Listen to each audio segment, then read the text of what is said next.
আসসালামু আলাইকুম। আপনারা কেমন আছেন? আশা করি সবাই ভালো আছেন।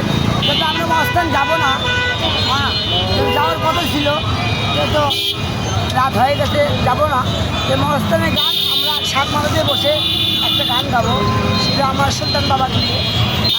আরে পীরের বাবা আউলিয়ার অলি, আরে মস্তানের শুয়ে আছে শাহ সুলতান।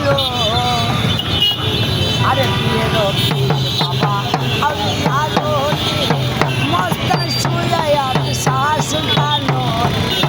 যাইতে গুণাগার সে তো করিল না, যাইতে গুণাগার সে তো করিল না। তোমার কথা মনে পড়েছে রে সুলতান, শুকনা গাছের গোলাপ খাইছে, সারা গাছের গোলাপ বাবা আউলিয়ার